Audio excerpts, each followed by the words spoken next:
Hey guys, welcome back to another video. Today I'm going to be talking about skin tones and how to make skin tones look awesome. Today I'm going to be using this right here, which is the Ohuhu Skin Tone Pack, which is available on Amazon, pretty much anywhere. So I'm going to be coloring Mace Windu here from Star Wars. So all the colors that I'm going to be using for Mace Windu and his cloak are going to be from the skin color pack. There are going to be some select colors that I'm going to be used for the lightsaber, some of the highlights in his face and the background, and those will be colors from the 72 brush tip pack. So keep that in mind if you're trying to work exactly. If you want to use the exact colors that I'm using here, you're going to need both packs to do that. So I'm going to start with the highlights, and I want to really show that this lightsaber here is obviously the primary light source.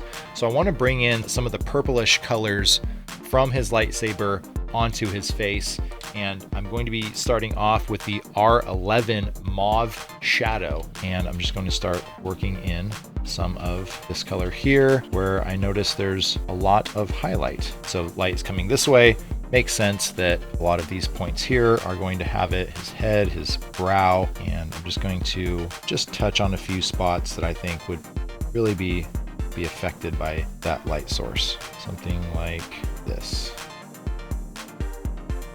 There. Now I'm going to move on to the BR Potato Brown, and I'm going to be careful not to go too far into some of those highlights. And as I'm working this out here, I'm keeping in mind, I'm trying to keep a lot of the feathering from one color into the next, because I'm going to go back in with my highlight color and blend most of this in. But for the most part, I'm going to stick with this brown color as my base, because other than the purple, this is going to be the lightest value in his skin here. And I'm only using the brush tip around the areas that I want to feather into the highlights and around the eyes, because I want to be careful not to obviously color those incorrectly. And then once I'm at a place where I feel like that's appropriate, I can swap sides, go to the chisel tip here, and start really laying in the color. All this side here on his face is going to be in fairly deep shadow. And again, if you want to follow along in my Discord channel, the link will be in the description below. You can actually download this line art if you want to try it out for yourself. Or maybe you've always wanted to see Mace Windu use a different color lightsaber other than purple. Go for it. But those are free to download, use on your own, using just some, whatever paper you have in your printer, and yeah, try it out, go from there. Okay, setting aside the BR2 Potato Brown, I'm going to be moving over to the R27 Pale Mauve. So again, I'm going to be using the brush tip, and this is a very warm color, and I'm going to work primarily from the shadows, and I am using a reference image here and really start to cut into some of these deeper areas around the lid of the eyes. Got these really, deep set eyeshadows here. Really want to accent those, because that's like very, Samuel L. Jackson-esque around his chin here and the side of his lip. And there is this little like shape right here, and this part of his nostril are exposed to the light and to that base potato brown color. Also part of his brow here, like this part here wraps around like that. Most of this here is just going to get faded in. Again, with these with the brush tips, it's really easy to feather because it has such a nice chiseled point to it. I start working my way back here, and again, layering up if I need to add a little more warmth and depth to that color.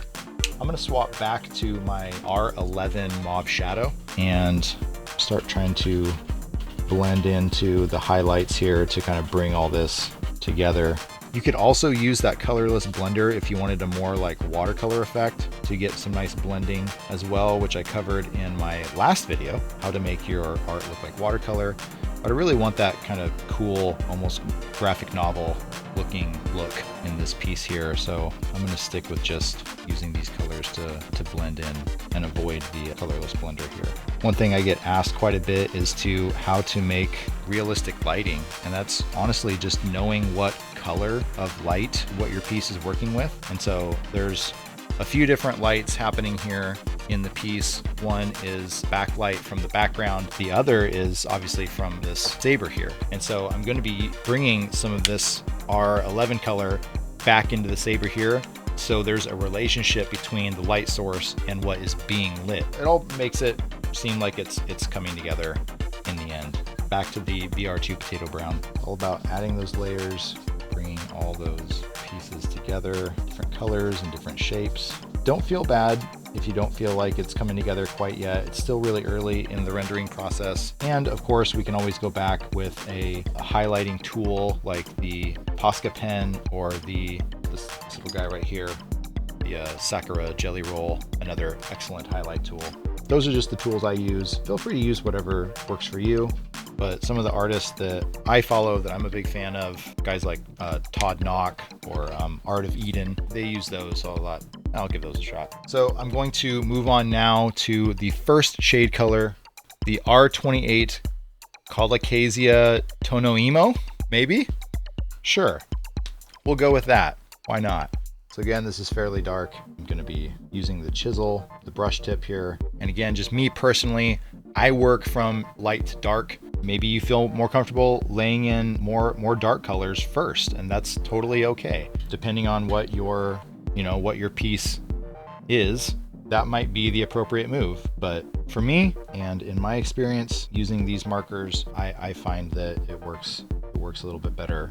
Again, for me, work from light to dark. Really, I'm just going back over these spots, but I'm being mindful to keep some of these elements here of light visible, like around the cheekbone here. Definitely want to imply the roundness of the nose. There's a little glimmer here on the nostril. There's quite a bit of visible eyelid here. I'm being intentional not to touch those, but everything else pretty much on the right side of his head here is just about totally engrossed in shadow. And so study things around you, look at how light works around objects. Start with simple forms. If you can shade a cylinder and a ball, if you can shade a prism, like just those like basic shapes, like you're gonna do pretty good with understanding how light works. You'll find your rendering skills will drastically improve. So I'm gonna go back to the R27 Pale Mauve and start working again from the darkest area back out, trying to bring some of that warmth back in. You might find time where your paper becomes so saturated with the alcohol from the markers that it's a lot easier to blend. And that is an intentional technique. I want to say it's called glossing your paper.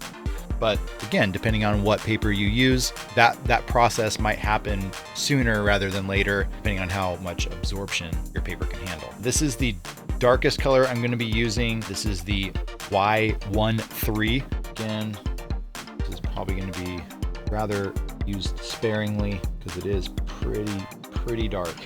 I don't want to go clear to the edge around his head here. This is a cool little trick that I learned just studying anatomy and light in college. There's a little bit of rim lighting really on everything because the skin is translucent, right? There's qualities of it that you can see through. If you held a flashlight up to your hand, you can kind of see light through it, ambient occlusion. So you get some light coming through, even though it's not directly being blasted by it. Go back to the R28.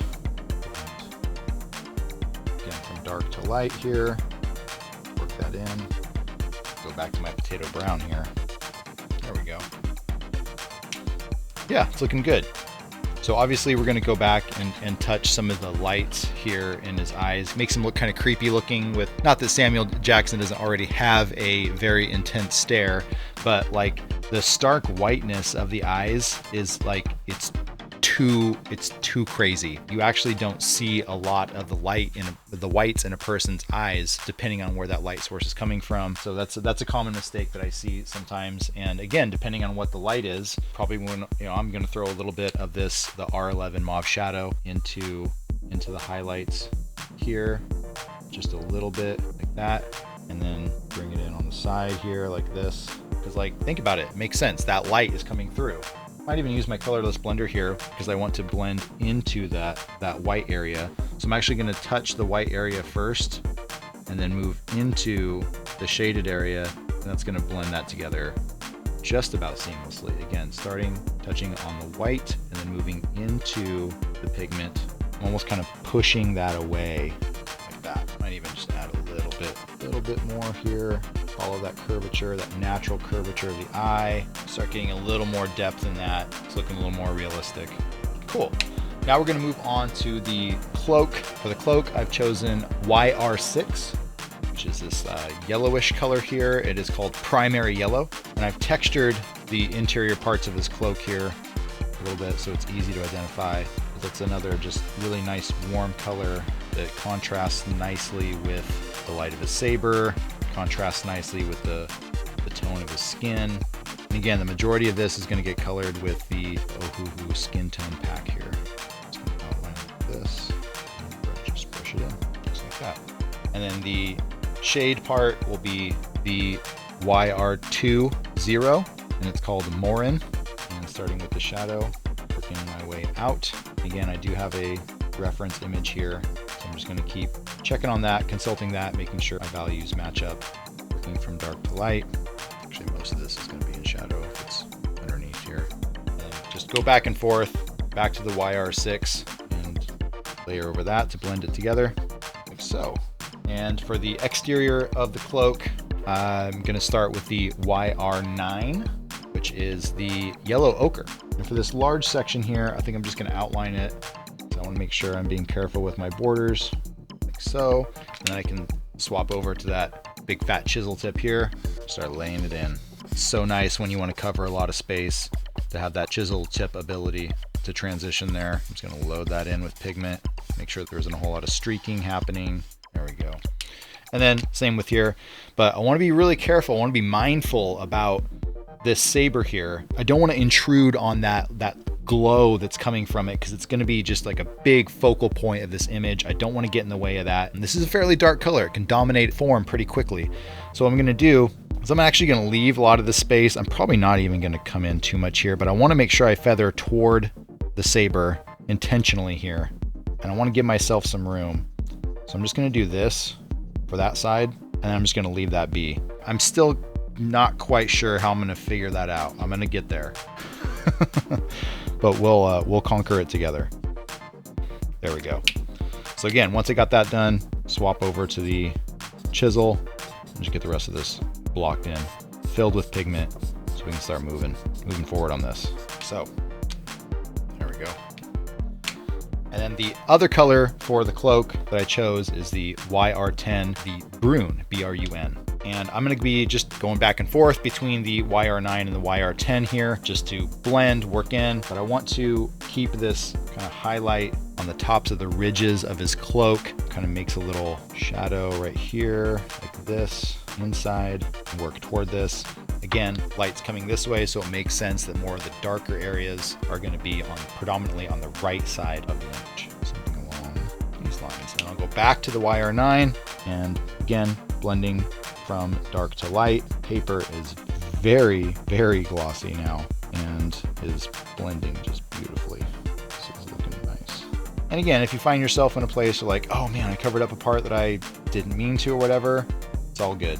What's nice is that you can go back with a highlighting tool, like I said, the Posca pen or the Sakura jelly roll like this, and add those little highlights and touches there, and you can actually work that into the paper pretty easily. Works out really nice, actually. So most of this is looking pretty good. I still feel like this could be a little bit darker. I might bring some of that YR9 color in there just to knock that down a little bit. Something like this. Maybe even that Y13, the chestnut brown, into these areas that I know are really dark, like this. Don't be afraid to go heavy, but definitely know your paper, know your medium, know how much you can handle. Don't overwork it, but don't afraid to really push those values in there. So now I think I'm going to start working on the background. I want to touch the lightsaber last because I want that to be the focal point there. And I notice in the background here, there's actually a lot of like yellow and green, which makes sense, seeing how that's going to make the purple really pop. And so there's going to be like probably just like a really ambiguous block of like a cooler or like maybe a warmer gray that'll contrast nicely. Again, this is from the 72 brush color pack. So I'm going to start using the WG3 Warm Gray 3 and the WG4 Warm Gray 4. And I'm going to start with the 4 and just block in most of this. Start making some general shapes here in the background, make it interesting. Again, it doesn't have to be, really detailed because it's in the background. It's out of focus, even in the camera. It's not something that's incredibly important. You don't want it to take away from the main subject here. And again, I'm leaving that space for the lightsaber on both sides here. I don't want to cover that up. Swap over to the brush tip to get a thinner mark here. Again, this is the YG3 I'm still using. There's a spot of the YG4 up here. I'm going to layer this up a bit. I want this really dark down here. And we can feather up from there. There we go. Okay, next color I'm going to use is the GY6 Anise. Again, this is mostly just for a base here. This is just a really greenish, yellowish color. And I'm actually going to be layering in some greenish in the background too. So don't be afraid if it's looking kind of weird, because the color scheme is supposed to be a little different, There we go, and we can swap to a GY5 Absinthe. And really, you can get as abstract as you want.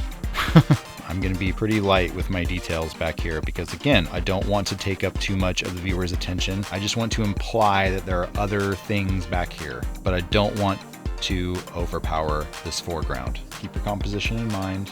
If your eye is distracted by something, if it doesn't make sense, try and blend it out. Go back to your highlight color, the GY6, and start fading into it. And if you're not seeing the results you want, you can go back, grab your blender and start working some of those. You see some really hard edges that you don't like, hit those a little bit, it can go away. And if you don't like that hardness between those two edges right there, just start working that blender into that pigment, light it up a little bit. It's not bad, All right, so going back to our saber color, I know we used this purple here in the highlights, so we are going to bring that back. These lines right here on either side of the saber are the lines that I put there to put a border there, because the middle of a lightsaber is actually white. It is the white of the paper, so I do not want to touch that. So using the brush tip, I'm just going to very delicately go along that like so. This start going out like this. I'm just creating a base color for these other more vibrant purples and pinks to work with. Typically in painting, you have something that's called like an underpainting. Bob Ross does this a lot. He would just like block out shapes of the cabin with his palette knife. At first, it was just this big, dark colored blob, but then after you start bringing in these other colors, it starts making a lot more sense, and that's what he was doing. He was putting down an underpainting to fill out that composition and to make sure he had boundaries put up around where that cabin was going to live, and after that he would fill in the blanks. And so that's what we're doing right now. And so for the saber, I have the R10 pastel pink and the RP1 vivid reddish purple. And so think of this as like the background glow, that R11 that we laid down here. This is all like that background glow color. I just want to make sure this is nice and saturated here. And then I can take that RP1 vivid reddish purple and pretty much do the same thing. And I'm just going to bring that out. Just going to touch along the side like this. And we're going to blend this out.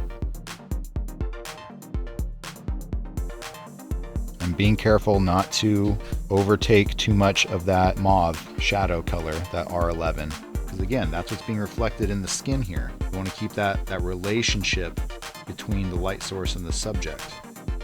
I'll come back with that mauve shadow, that R11, and start blending that out. I might even just go straight to the chisel. And then the R10 pastel pink. Now I can take that blender and, again, working from the inside, start lightening that up. And we'll go back in and add more highlights as we see fit here. Just going to start really loading this paper up with the pigment, start moving that around. I'm using the chisel tip now and just going along that edge, trying to get a nice fade here. Might take a few passes. That's all right. Let's see if we can use our pen here to add some highlight pen to get rid of some of this. It's easy to go crazy with highlights, guys. Practice some discipline here. Don't go too crazy. Those little highlights really go a long way, so you want to make sure you're not overusing them.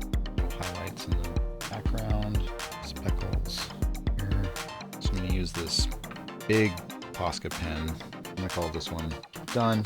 So there you go, guys. There's a few tips on how I use the Ohuhu skin tone pack to draw Mace Windu. Again, if you want to try this out on your own, I have this line art available to download right now from my Discord. You can find the link in the description below, and show me what you can do. I'd love to check it out. Tag me on Twitter, tag me on Instagram, however you want to get a hold of me. I would love to see your art and give you some feedback. And also you can come check me out on my Twitch account, which is twitch.tv/DanMakesHisMark. I'd love to see you there. If you want to see another video on how I use blending, check out this video here. This one. It's awesome. Thanks. Bye.